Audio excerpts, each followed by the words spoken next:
नमस्कार, आप देख रहे हैं देश की बात। मैं हूं आपके साथ तन्वी। रुक करेंगे खबरों का, लेकिन उससे पहले नजर डालते हैं इस वक्त की हेडलाइंस पर।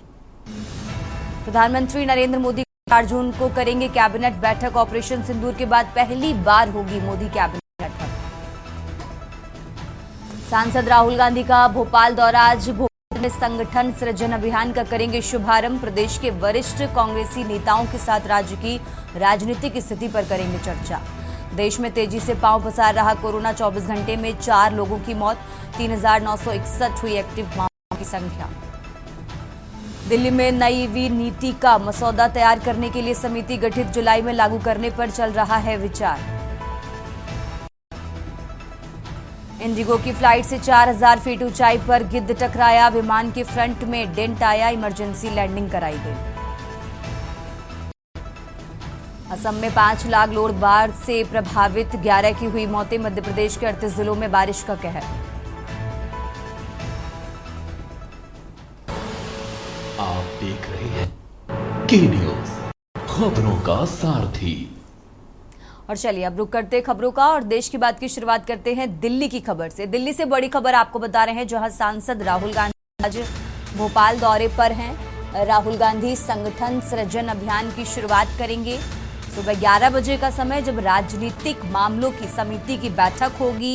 प्रदेश के वरिष्ठ नेताओं संग राज्य की स्थिति पर चर्चा होगी। तो आगामी रणनीतियों पर राहुल गांधी विचार विमर्श करेंगे।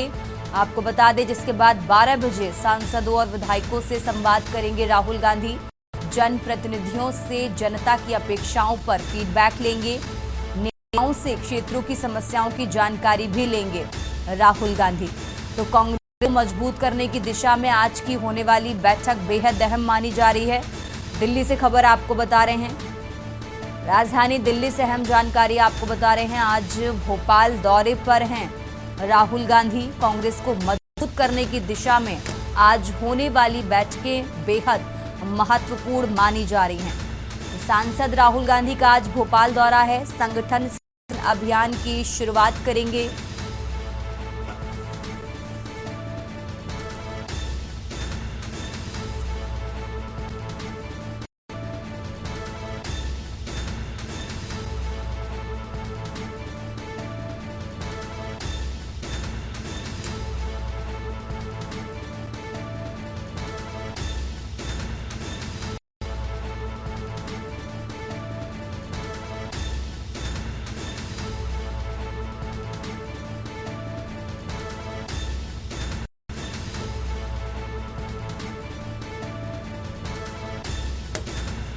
तो 12 बजे से सांसदों और विधायकों से संवाद करेंगे राहुल गांधी। जनप्रतिनिधियों से जनता की अपेक्षाओं पर फीडबैक लेंगे। नेताओं से क्षेत्रों की समस्याओं की जानकारी भी लेंगे राहुल गांधी। आपको बता दें, आज की होने वाली बैठकें कांग्रेस पार्टी को मजबूत करने की दिशा में बेहद अहम मानी जा रही हैं। आज भोपाल दौरे पर हैं राहुल गांधी।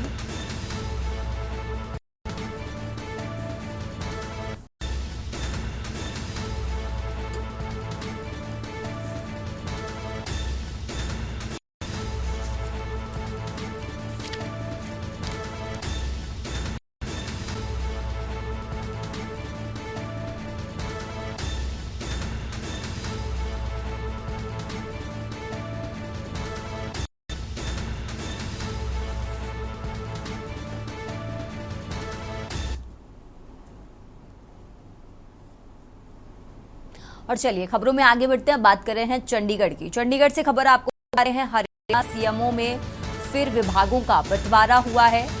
खुल्लर के पास 15 से ज्यादा विभागों की जिम्मेदारी सौंपी गई है। इसी के साथ आपको बता दें, अरुण गुप्ता को लिए 10 से ज्यादा विभाग। तो डेप्यूटी प्रिंसिपल सेक्रेटरी को भी नई भूमिका। सीएम के 4 ओएसडीएस को भी दिए गए हैं विभाग। सीएमओ में खुल्लर की पकड़ बरकरार है। चंडीगढ़ से खबर आपको बता रहे हैं।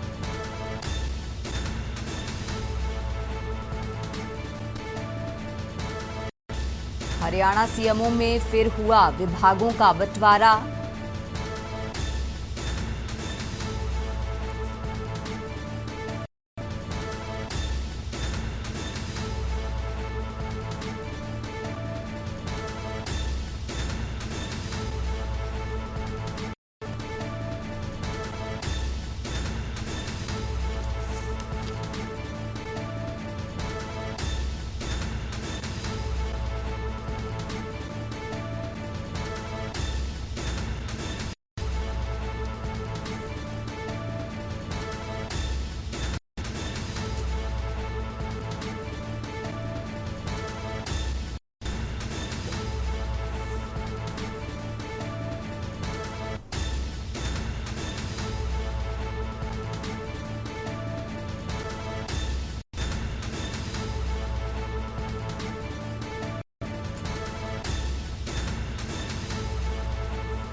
और खबरों में आगे बढ़ते बात कर रहे हैं लखनऊ की। लखनऊ से खबर आपको बता रहे हैं, मोदी सरकार के 11 साल पूरा होने पर बैठक। आज शाम लखनऊ में बड़ी बैठक होने वाली है।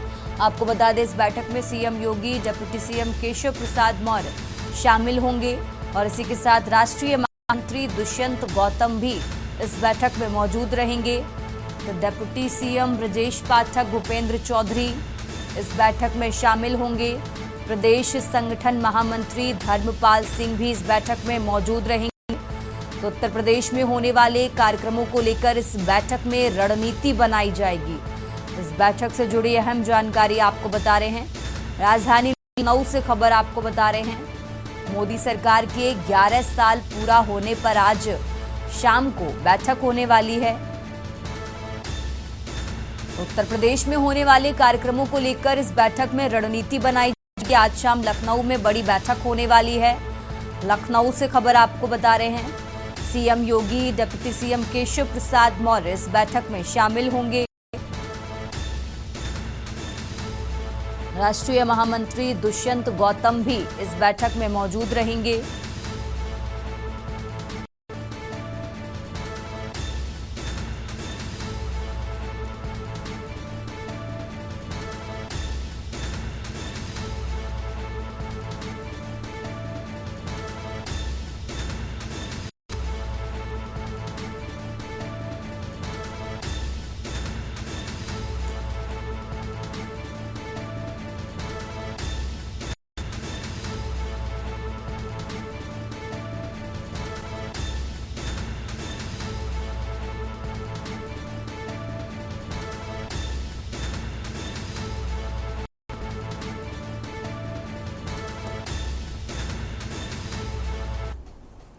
और अब खबर ग्रेटर नोएडा से है, जहां किसान महापंचायत में तिलपता गांव की समस्याओं पर विचार किया गया। वरिष्ठ किसान नेता बलराज के नेतृत्व में हुई महापंचायत में वक्ताओं ने गांव के मंदिर के आसपास हुए जल भराव व जाम आदि समस्याओं के निस्तारण पर जोर दिया। दादरी सूरजपुर मार्ग स्थित गांव के रास्तों पर जलजमाव बना रहने पर नाराजगी भी जताई।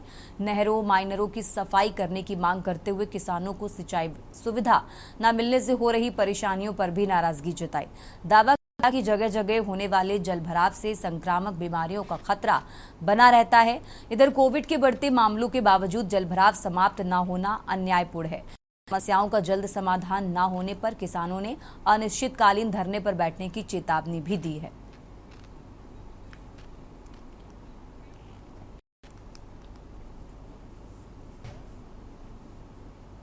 खबरों में आगे बढ़ते हैं। चंदौली जिले के बबरू थाना क्षेत्र के खुरहुजा और बहेरा गांव में भारत माला परियोजना के तहत बन रहे एक्सप्रेसवे के निर्माण कार्य को लेकर किसानों ने विरोध प्रदर्शन किया और काम को रोक दिया। वहीं किसानों का कहना है कि ये क्षेत्र बाढ़ प्रभावित है और 3 नदियों के पानी से लगभग 3 दर्जन गांव साल डूब की चपेट में आ जाते हैं। इसके बावजूद यहां पिलर पर सड़क का निर्माण नहीं कराया जा रहा है, जो भविष्य में भारी नुकसान का कारण बन सकता है। साथ ही किसानों की मांग है कि बाढ़ प्रभावित क्षेत्र में पहले तकनीकी सर्वे कराकर ही निर्माण काम किया जाए और पिलर पर सड़क बनाई जाए। साथ ही किसानों ने सर्विस रोड बनाने की भी मांग रखी है, ताकि स्थानीय लोगों को आवागमन में दिक्कत ना हो। किसानों का ये आरोप कि उन्हें भूमि अधिग्रहण का पूरा मुआवजा नहीं मिला है और उन्होंने तत्काल बकाया भुगतान की मांग भी की है। तो किसानों के समर्थन में भाजपा के पूर्व जिला अध्यक्ष राणा सिंह और समाजवादी पार्टी के पूर्व विधायक मनोज सिंह डब्लू भी मौके पर पहुंचे और कार्य रुकवाने में किसानों के साथ खड़े दिखाई दिए। इससे पहले राज्यसभा सांसद साधना सिंह ने भी किसानों की मांग को लेकर अधिकारियों संग कलेक्ट्रेट में डीएम के साथ बैठक की थी। जिलाधिकारी ने बाढ़ की आशंका को गंभीरता से लेते हुए तकनीकी टीम से पुनः सर्वे कराने का निर्देश भी दिया था। बावजूद इसके निर्माण काम शुरू किया गया। किसानों की एकजुटता और नेताओं के समर्थन के कारण फिलहाल एक्सप्रेसवे का काम रोक दिया गया है। ये भारत माला परियोजना भारत सरकार का बड़ा ड्रीम प्रोजेक्ट है। भारत निर्माण हो रहा है, उसमें स्थानीय ग्रामीणों द्वारा यह मांग की गई कि जो जिस एरिया में बन रहा है, बहेरा से लेकर के घोराली तक लगभग 3 दर्जन गांव इसमें आते हैं और ये पूरा फ्लड एरिया है। ये क्षेत्र बाढ़ से प्रभावित हो जाता है। तो स्थानीय जनता की यही मांग है कि इसमें जो मार्ग बनाए जा रहे हैं, इस पर पिलर डाले जाएं।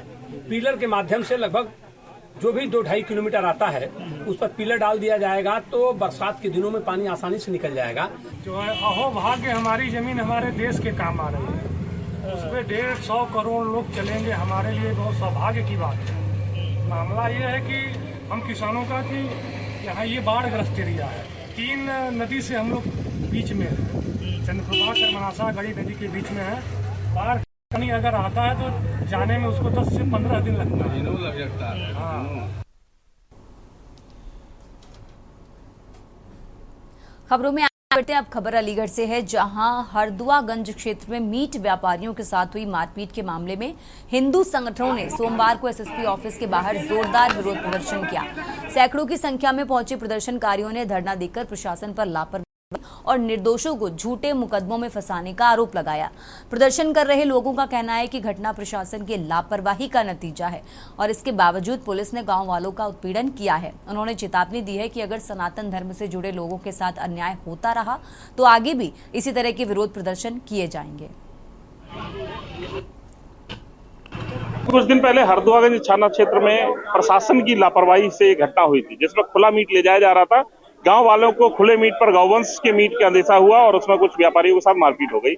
इस घटना के बाद से पुलिस ने गांव वालों को उत्पीड़न किया हुआ है, घर घर जाकर के दबिश दे रही है, दिन रात को 12 बजे 1 बजे गांव वालों को परेशान कर रही है। हम यहाँ एसएसपी ऑफिस पर सभी सनातनी एक साथ हैं। उक्त घटना आपको पता होगी जिस प्रकार से चल रहा है मीडिया में कि एक पनेटी क्षेत्र में गौकशी की घटना होती है, जिसमें कुछ लोग उन्हें गाड़ी को रोकने का प्रयास करते हैं और गाड़ी के द्वारा मीट व्यापारियों के द्वारा गाड़ी को टक्कर मारने का प्रयास किया जाता है। तमाम बात उसके बाद में बहुत सारी भीड़ वहां पर एकत्रित हो जाती है। भीड़ एकत्रित होने के बाद में खबरों में आगे बढ़ते हैं। हरियाणा की मंडियों में सूरजमुखी की सरकारी खरीद 1 जून से शुरू होनी थी, लेकिन संडे होने के चलते कल सूरजमुखी की सरकारी खरीद शुरू नहीं हो पाई और आज भी अभी तक सूरजमुखी की सरकारी खरीद शुरू नहीं होने से किसानों में नाराजगी दिखाई दी है। किसानों का कहना है कि पिछले 15 दिन से सूरजमुखी की फसल पक कर तैयार हो चुकी है और खरीद शुरू न होने से काफी परेशानियों का सामना करना पड़ता है। हालांकि मंडी अकाउंटेंट ने कहा कि आज सूरजमुखी की सरकारी खरीद शुरू होने जा रही है। वहीं किसानों की सुविधा के लिए मंडी में सभी व्यवस्थाएं की गई हैं। हरियाणा की मंडियों में सूरजमुखी की सरकारी खरीद 1 जून से शुरू होनी थी, लेकिन 1 जून को सरकारी छुट्टी होने के कारण खरीद शुरू नहीं हो पाई। हालांकि आज भी अभी सूरजमुखी की सरकारी खरीद शुरू नहीं हो पाई है।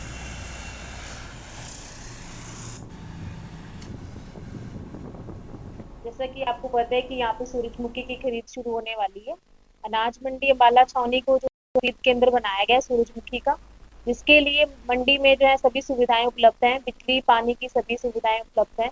इसी के साथ साथ किसानों के लिए जो है अटल किसान कैंटीन का भी प्रबंध किया गया है और जो है किसानों ने मेरी फसल मेरा बोरा पे ऑनलाइन रजिस्ट्रेशन करवाया गया। सिर्फ उन्हीं किसानों की ही खरीद की जाएगी जिन्होंने अपना डाटा वेरीफाइड करवा रखा है। पिंड शाहपुर ये सूरजमुखी की खरीद है साथ के साथ होनी चाहिए। हम 10 दिन 15 दिन हो गए परेशान हो रहे हैं, यहाँ पड़े हैं जी, ट्रलियों में पड़ी है सूरजमुखी घर पे, भरवाने के लिए लेके आए हैं। ये शाम तक सूखेगी ये, फिर इसमें ट्रली में डाल के अपना कट्टियों में डाल के ये घर पे ले जाएंगे। हम मैं यही फिर रहे हैं लेके इसको इधर दाएं बाएं। आज नहीं थी ना खरीद, आज करी नहीं है। 1 तारीख से शुरू थी, चलो एतवार आ गया जी, आज सोमवार आज भी नहीं आई। आज यहाँ अम्बाला कैंट मंडी में सूरजमुखी लेकर आया था, तो सूरजमुखी का फसल का रेट 7250 रुपये चलता है। देखते हैं आज सरकार ने खरीद करनी है, क्या होता है, खरीद हो पाती है कि नहीं, ये तो टाइम में पता लगेगा। सूरजमुखी सुखा रही है टोटल पे 3 किल्ले सूरजमुखी की वो है, वो किया था रजिस्ट्रेशन के बाद 25 क्विंटल का मेरा आ गया है।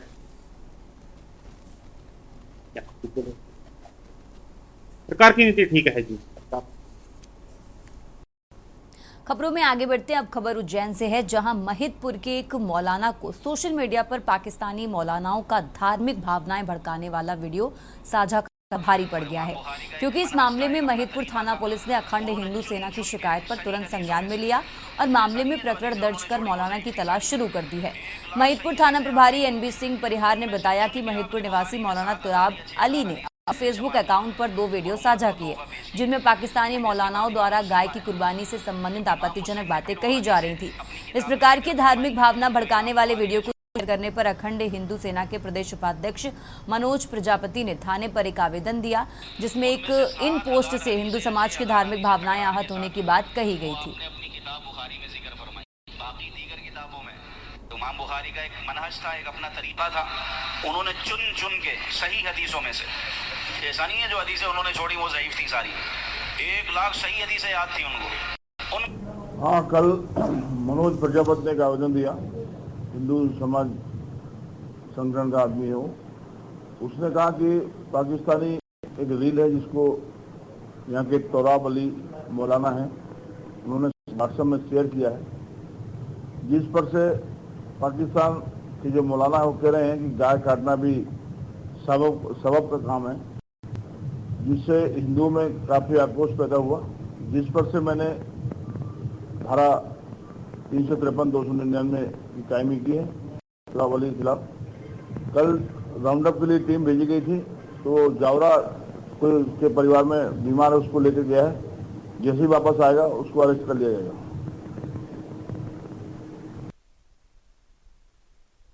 खबरों में आगे बढ़ते हैं। अब खबर लखनऊ से है, जहां उत्तर प्रदेश के डीजीपी राजीव कृष्ण ने प्रेस कॉन्फ्रेंस की और कहा कि कानून व्यवस्था बनाए रखना उनकी पहली प्राथमिकता है और इसे बिगाड़ने वालों के खिलाफ सख्त कार्रवाई की जाएगी। उन्होंने कहा कि जन शिकायतों का सफल समाधान सर्वोच्च प्राथमिकता है। साइबर अपराध के बढ़ते खतरे पर उन्होंने लोगों को जागरूक रहने की जरूरत बताई है। राज्य में सरकार की जीरो टॉलरेंस नीति के तहत अपराध और अपराधियों के खिलाफ लगातार अभियान चलाए जाएंगे।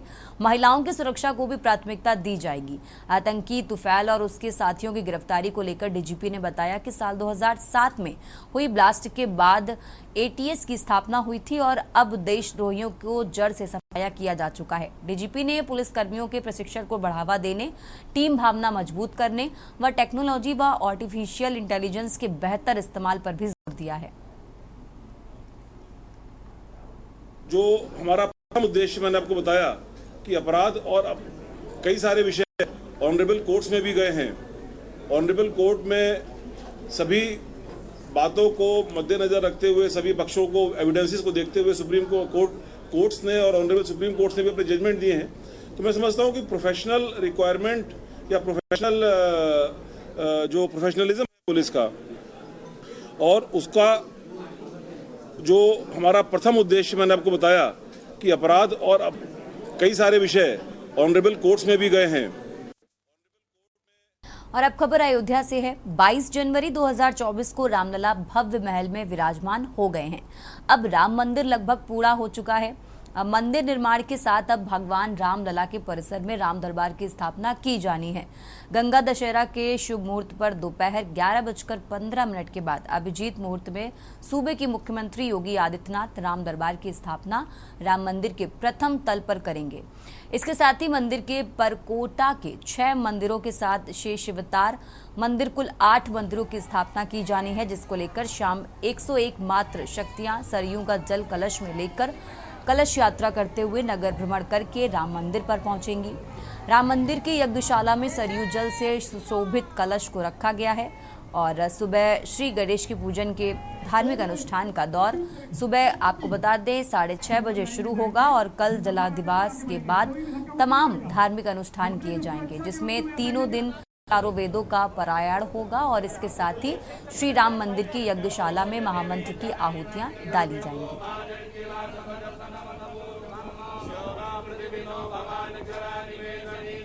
भगवान श्री रामलला की स्थापना के पश्चात अब जो वहाँ पर लगभग 14 विग्रहों की स्थापना होनी है, उस स्थापना का यह सुंदर पवित्र पर्व अब आया है और उसका सारा कार्य हमारी वैदिक पद्धति के अनुसार आरंभ होता है।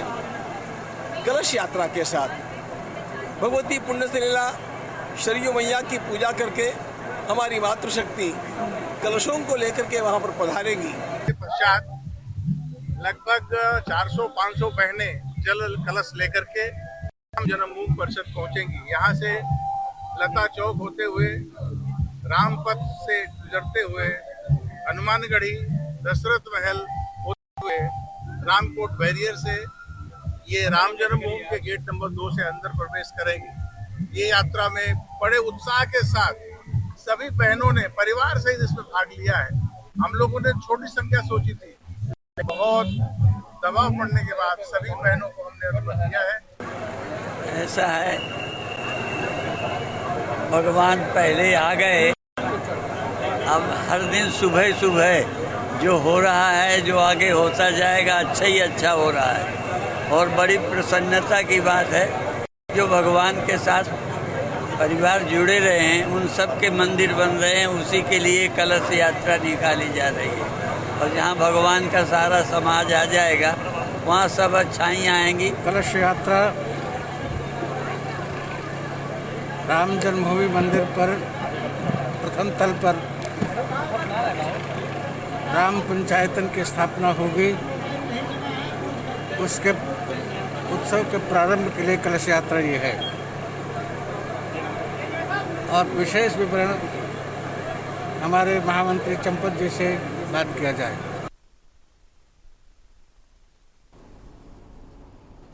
और अब खबर लखनऊ से है, जहां अब्बास अंसारी की विधायक पद रद्द होने का फैसले पर कांग्रेस के प्रदेश महासचिव सबशुल हसन उमरा का बयान भी सामने आया है। उन्होंने विधायक सुभासपा और बीजेपी सरकार पर हमला बोला है।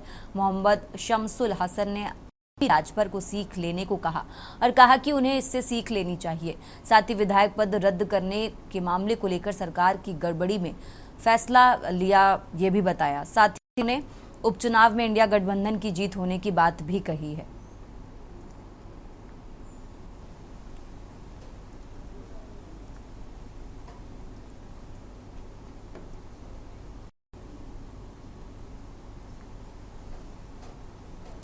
आदाब साथियों, अभी हाल ही में उत्तर प्रदेश में विधायक अब्बास अंसारी जी की जो विधायकी रद्द की गई, इससे मुझे लगता है कि राजभर जी को सीखना चाहिए, जो कि कैबिनेट मंत्री हैं और अपने दल के मुखिया हैं।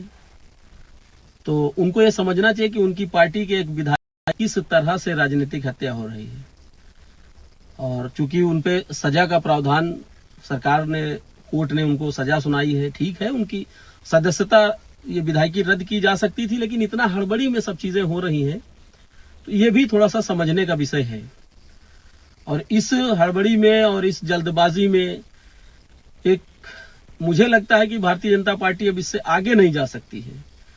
अब वहां पे नया प्रत्याशी का जो चयन होगा और इंडिया गठबंधन वहां पे बाजी मारने की तैयारी में आ गई है। अब वहां से जो विधायक निकल के आ रहा है, मुझे लग रहा है कि अब इंडिया गठबंधन की जीत होगी और राजभर जी की हार हो गई, एक तरीके से देखा जाए तो ये है मामला। खबरों का सिलसिला लगातार जारी है। फिलहाल यहाँ रुकते हैं एक छोटे से ब्रेक के लिए।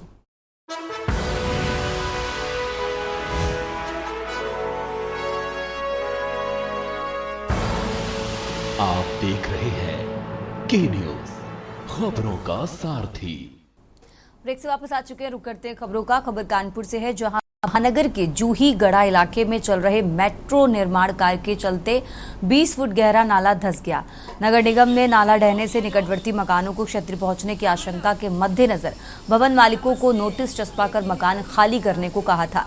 इससे नाला ढहने को लेकर स्थानीय बाशिंदों में गहरा रोष व्याप्त था और वो परेशानियों से दो चार हो रहे थे।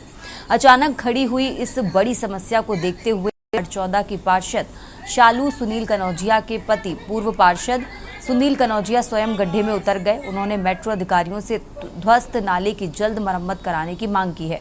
साथ ही पीड़ितों को राहत न मुहैया कराए जाने तक गड्ढे से बाहर न निकलने का ऐलान किया।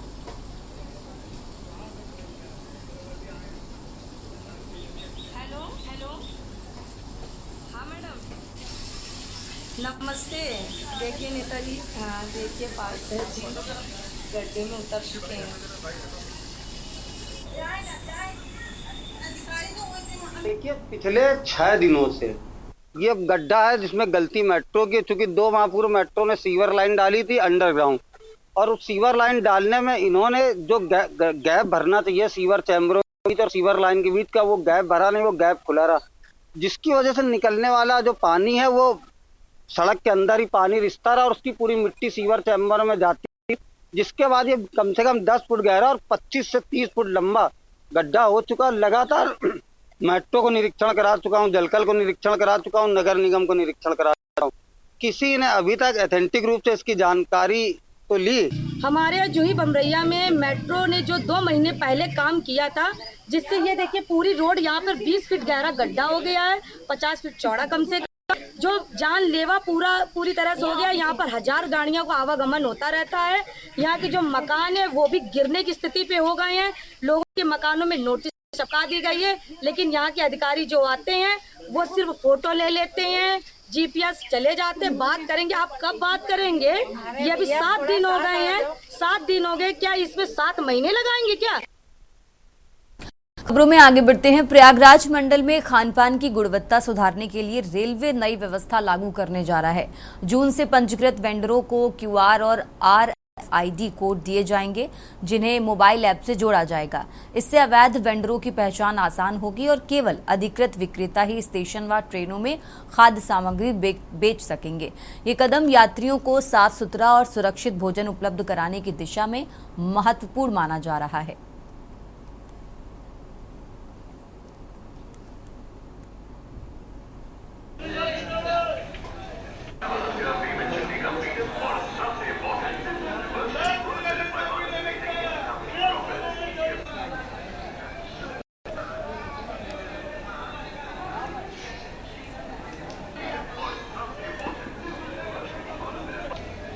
रेलवे में और ट्रेनों में खानपान की गुणवत्ता सुधारने के लिए प्रयागराज मंडल एक नई पहल करने जा रहा है।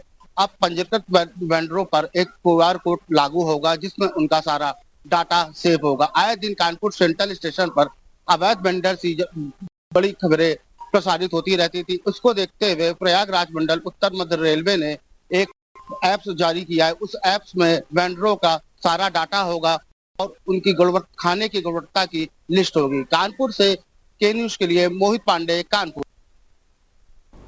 खबरों में आगे बढ़ते हैं। स्वास्थ्य विभाग में संसाधनों की कमी के कारण लोगों को परेशानी का सामना करना पड़ रहा है। तीमारदार मरीजों को गोदी में उठाकर भर्ती करा रहे हैं। दरअसल पूरा मामला काशीराम ट्रामा सेंटर का है, जहां तीमारदार बुजुर्ग मरीज को स्ट्रेचर न मिलने पर हाथों से नजर आए। अभाव के चलते अस्पताल में स्ट्रेचर तक की कमी नजर आ रही है। जिला अस्पताल की इमरजेंसी से लेकर वार्ड तक मरीजों को लोग कहीं कंधे का सहारा दे हैं तो कहीं गोदी में उठाकर ले जाते हुए नजर आ रहे हैं। ऐसे में इमरजेंसी में आने वाले मरीजों को सर्वाधिक परेशानी उठानी पड़ रही है।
खबरों में आगे बढ़ते हैं। अब खबर कन्नौज से है, जहां तंबाकू नियंत्रण अभियान के तहत मुख्य चिकित्सा अधिकारी डॉक्टर स्वदेश गुप्ता ने हरी झंडी दिखाकर जागरूकता रैली को रवाना किया।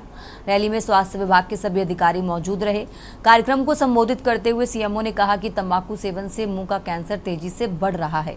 ऐसे में लोगों को जागरूक करना बेहद जरूरी है। इसी उद्देश्य से ये विशेष अभियान चलाया जा रहा है।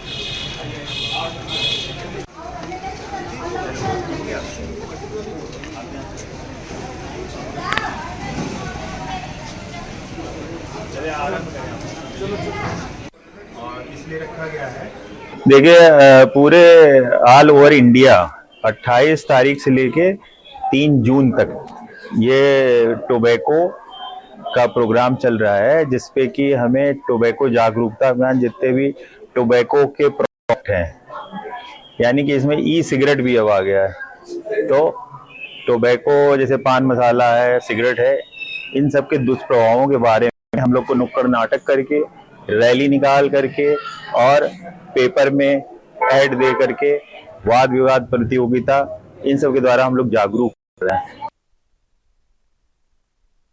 और अब खबर संभल से है, जहां सदर कोतवाली क्षेत्र में नगर से सटे आलमसराय गांव में सरकारी जमीन पर अतिक्रमण हटाने के लिए बुलडोजर गरजा। ध्वस्तीकरण अभियान के लिए चुनी गई भूमि पर कब्रिस्तान संचालित था, जिसे प्रशासन ने सरकारी जमीन ठहराया है। स्थानीय बाशिंदों ने दावा किया कि करीब 1.5 दशक से संबंधित भूमि कब्रिस्तान के तौर पर इस्तेमाल हो रही थी। तहसीलदार धीरेन्द्र प्रताप सिंह के नेतृत्व में आरआरएफ ऑफ पीएसी के जवान नगर पालिका के जेसीपी सहित मौके पर पहुंचे। प्रशासनिक निर्देशों के तहत अतिक्रमण हटाने के कथित टीम ने अवैध निर्माण को ढहा दिया। एसडीएम ने संबंधित जमीन बंजर दर्ज होने की जानकारी दी। बता दें कि करीब 1 बीघा जमीन कब्रिस्तान के रूप में इस्तेमाल की जा रही थी, जहां पास में ही चतुर्भुज कूप स्थित है। तहसीलदार धीरेन्द्र प्रताप सिंह दलबल के साथ मौके पर पहुंचे। उन्होंने नगर पालिका को 2 जेसीबी बुलाई और अवैध कब्रिस्तान को ध्वस्त करवा दिया।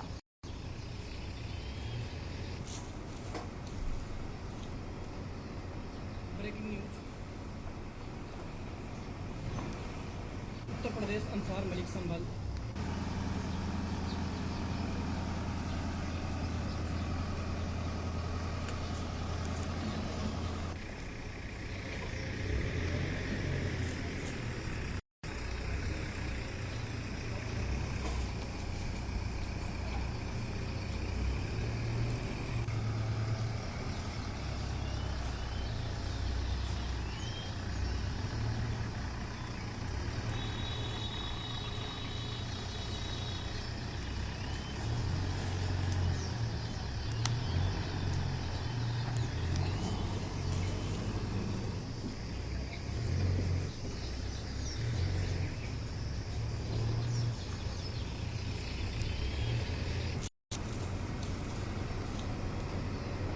Breaking news. उत्तर प्रदेश अंसार मलिक संभल।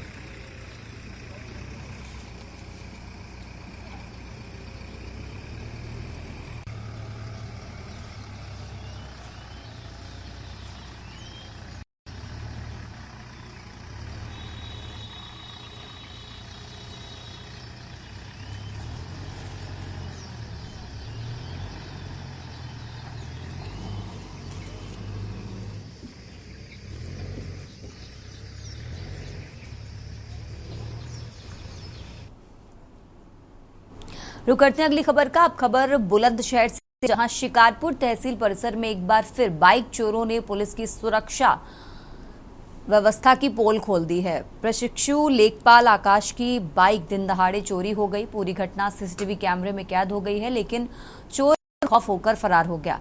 बताया जा रहा है कि इससे पहले भी तहसील परिसर से कई लेखपालों की बाइकें चोरी हो चुकी हैं, लेकिन शिकारपुर पुलिस अब तक किसी भी मामले में सुराग नहीं लगा सकी है।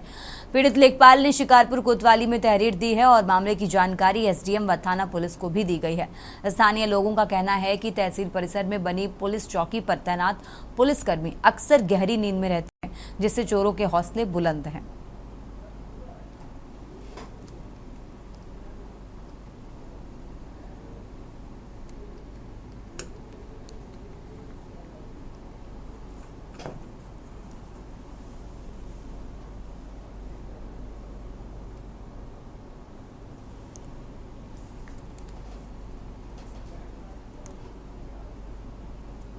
खबरों में आगे बढ़ते हैं। बाराबंकी के लोनी कटरा थाना क्षेत्र के सरैया गांव में चोरों ने एक घर को निशाना बनाते हुए लगभग 10 लाख रुपए से ज्यादा की नकदी और जेवरात पर हाथ साफ किया है। चोर वेंटिलेशन की सरिया काटकर घर में दाखिल हुए और अलमारी का ताला तोड़कर सामान चोरी कर ले गए। घटना की जानकारी तब हुई जब सुबह घर वालों कमरों में रखा बिखरा सामान और टूटी अलमारी देखी। पीड़ित रणवीर वर्मा ने तत्काल इसकी सूचना पुलिस को दी है। ग्रामीणों का आरोप है कि लोनी कटरा पुलिस की सुस्त पेट्रोलिंग और निष्क्रिय कार्यशैली के चलते चोर बेखौफ होकर वारदातों को अंजाम दे रहे हैं। इस घटना के बाद क्षेत्र में दहशत का माहौल है और लोग पुलिस से तत्काल कार्रवाई की मांग कर रहे हैं।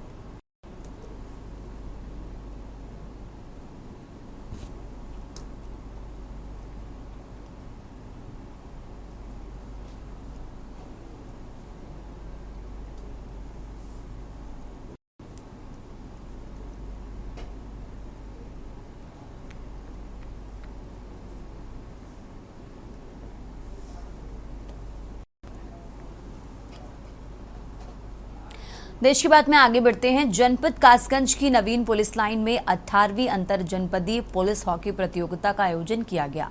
पुलिस अधीक्षक अंकिता शर्मा ने गुब्बारे उड़ाकर प्रतियोगिता का उद्घाटन किया। आगरा जोन की इस प्रतियोगिता में पुरुष और महिला दोनों वर्गों की टीमें हिस्सा लिया। शुरू हुई ये प्रतियोगिता आपको बता दें 4 जून तक चलेगी। मैच पुरुष वर्ग में अलीगढ़ और फिरोजाबाद के बीच खेला जाएगा। फिरोजाबाद की टीम ने अलीगढ़ को 5-0 से हराया। शाम को आगरा और फिरोजाबाद की टीमों के बीच मैच होगा। कार्यक्रम में अपर पुलिस अधीक्षक राजेश कुमार भारती, पुलिस उपाधीक्षक शाहिदा नरसीन, आंचल चौहान और संदीप वर्मा मौजूद रहे।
छत्तीसगढ़ दुर्ग में संविधान बचाओ रैली के आयोजन को लेकर दुर्ग के राजीव भवन में कांग्रेस पार्टी द्वारा एक जनसभा आयोजित की गई।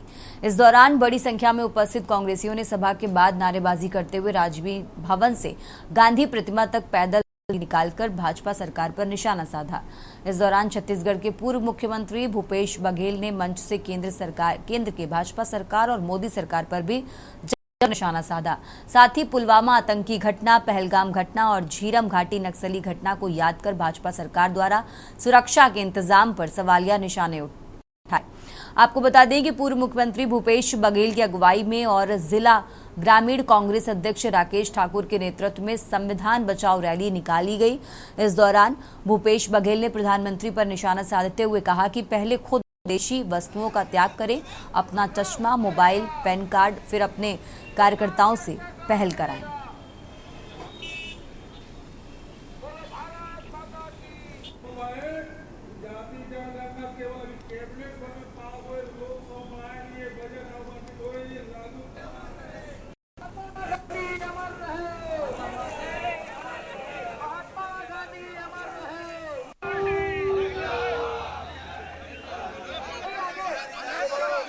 जाती है ये देखिए, शिक्षा को किस प्रकार से कमजोर किया जाए, शिक्षा विभाग को मुख्यमंत्री की भाग है। और जब जब भारतीय जनता पार्टी सरकार आती, स्कूल बंद कराने का, शिक्षकों की भर्ती करे।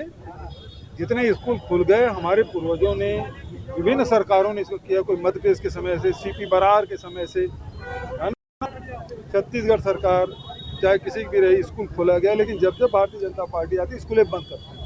इससे नुकसान हमारे बच्चों पर, उसके भविष्य पर पड़ता है। शिक्षा ही एक माध्यम जिससे गरीब घर के बच्चे आगे बढ़ सकते हैं। संविधान बचाओ रैली का आयोजन किया गया था और देश में जो स्थिति है, आप देख रहे, भारतीय जनता पार्टी एक एक करके संविधान खत्म करने का काम कर रहा है। उसी के लिए आज कांग्रेस पार्टी ऐसे है कि पूरे देश में रैली निकाल रही है और रैली के माध्यम से जनता के बीच में जाके ये बता रही है कि भारतीय जनता पार्टी किस प्रकार से संविधान को खत्म करने का काम कर रही है और कांग्रेस पार्टी इसको बचाने के लिए रोड पे संघर्ष कर रही है। और ये बता देना चाहता हूँ, निरंतर कांग्रेस पार्टी संविधान को बचाने के लिए, लोगों को समानता का अधिकार दिलाने के लिए हमेशा रोड की लड़ाई लड़ते रहेगी और इस प्रकार की रैलियां करते रहेगी संविधान के लिए।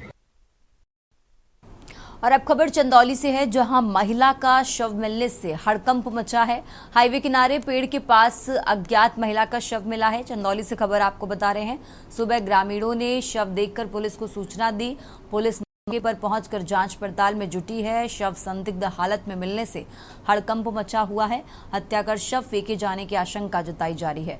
तो इस घटना को लेकर गांव सनसनी फैली है, चारों ओर चर्चाएं हैं। सैदराजा थाना क्षेत्र के बगही गांव के पास की ये घटना आपको बता रहे हैं।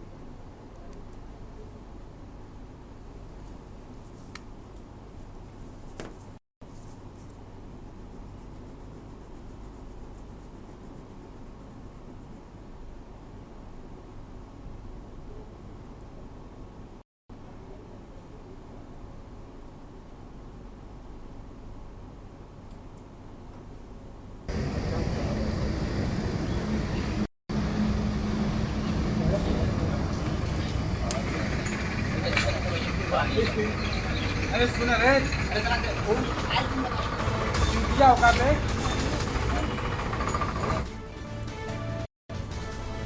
तो चंदौली से खबर आपको बता रहे हैं। महिला का शव मिलने से हड़कंप मचा है। हाईवे किनारे पेड़ के पास अज्ञात महिला का शव मिला।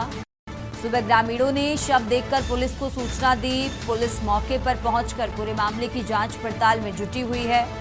शव संदिग्ध हालत में मिलने से क्षेत्र में हड़कंप मचा है। और इसी के साथ आपको बता दें, हत्या कर शव फेंके जाने की आशंका जताई जा रही है। फिलहाल पुलिस पूरे मामले की जांच पड़ताल में जुटी हुई है। सैदराजा थाना क्षेत्र के बगही गांव के पास की ये घटना आपको बता रहे हैं। फिलहाल मौके पर पहुंची पुलिस पूरे मामले की जांच पड़ताल में जुटी हुई है।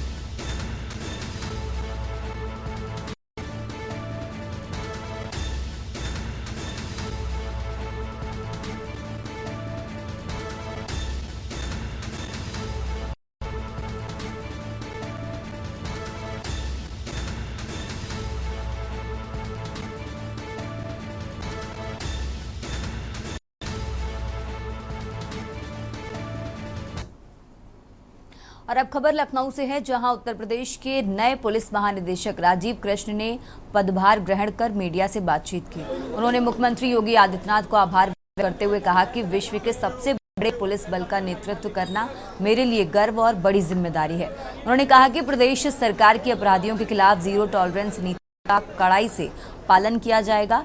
साथ ही संगठित अपराध पर निर्णायक कार्रवाई सुनिश्चित की जाएगी। राजीव कृष्ण ने कहा कि महिला सुरक्षा, साइबर क्राइम पर नियंत्रण और जन शिकायतों का संवेदनशील निस्तारण उनकी शीर्ष प्राथमिकताओं में शामिल है। राजीव कृष्ण ने बताया कि पुलिसिंग को और ज्यादा प्रभावी बनाने के लिए अब आर्टिफिशियल इंटेलिजेंस की मदद ली जाएगी। उन्होंने कहा कि महिलाओं के खिलाफ अपराधों की रोकथाम और समाधान पर भी फोकस रहेगा।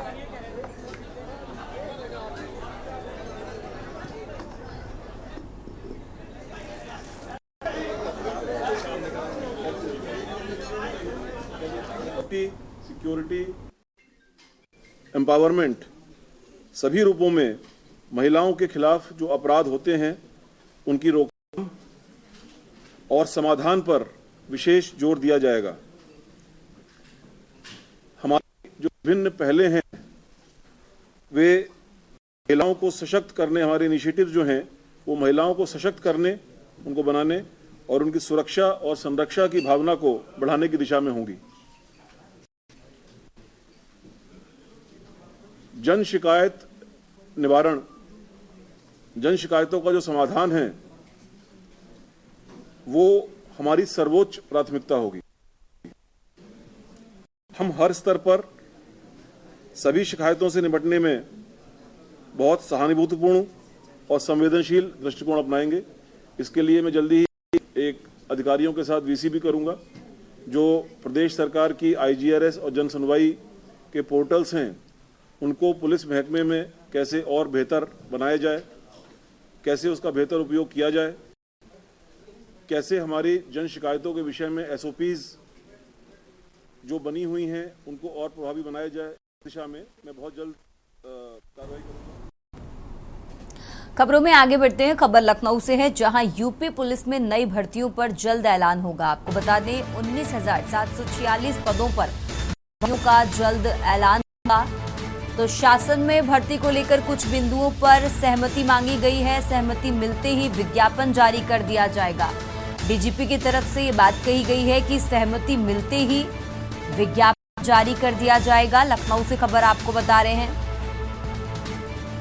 यूपी पुलिस में नई भर्तियों पर जल्द ऐलान होगा। 19,746 पदों पर भर्तियों का जल्द ऐलान होगा।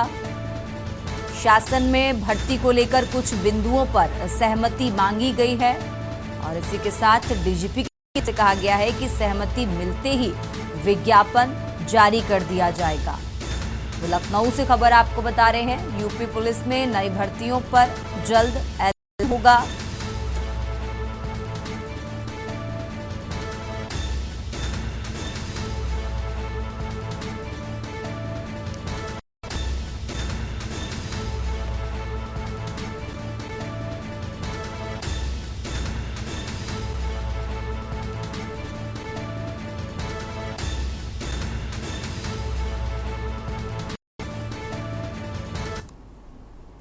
खबरों में आगे बढ़ते हैं। अयोध्या के श्री राम जन्मभूमि मंदिर में प्राण प्रतिष्ठा 2 का भव्य आयोजन मंगलवार 3 जून से शुरू हो रहा है।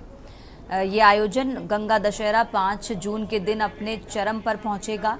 मंदिर के प्रथम तल पर राम दरबार की स्थापना के साथ साथ परकोटे में बने 6 अन्य मंदिरों में भी देव प्रतिमाओं की प्राण प्रतिष्ठा की जाएगी। इस ऐतिहासिक अनुष्ठान की शुरुआत सोमवार से शुरू हो चुकी है, जहां से कलश यात्रा निकाली गई। ये यात्रा वेड़ा चौक, रामपथ, सिंगार, राम मंगल बैरियर होते हुए मंदिर परिसर तक पहुंची है।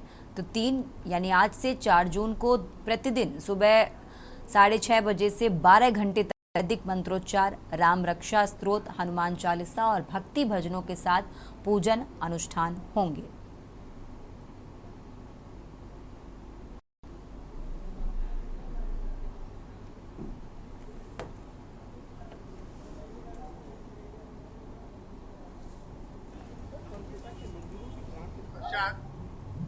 लगभग 400 बहनें जल कलश लेकर के राम जन्मभूमि परिषद पहुंचेंगी। यहाँ से लता चौक होते हुए, रामपथ से गुजरते हुए, हनुमानगढ़ी, दशरथ महल होते हुए, रामकोट बैरियर से ये राम जन्मभूमि के गेट नंबर 2 से अंदर प्रवेश करेंगे। ये यात्रा में बड़े उत्साह के साथ सभी बहनों ने, परिवार से जिसमें भाग लिया है।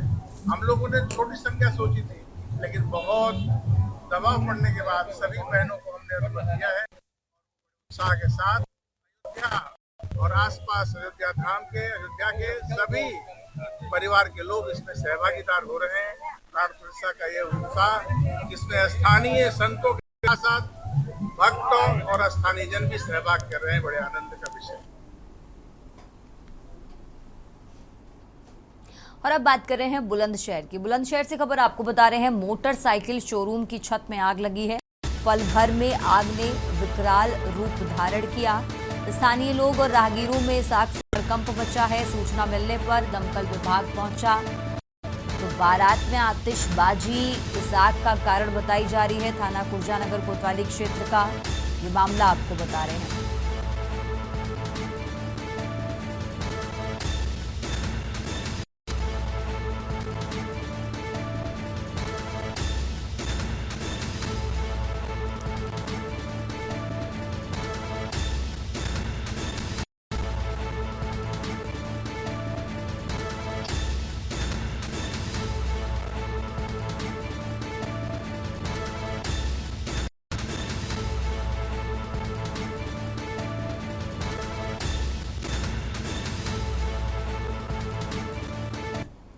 देश की बात में फिलहाल इतना ही। आप देखते रहिए के न्यूज इंडिया।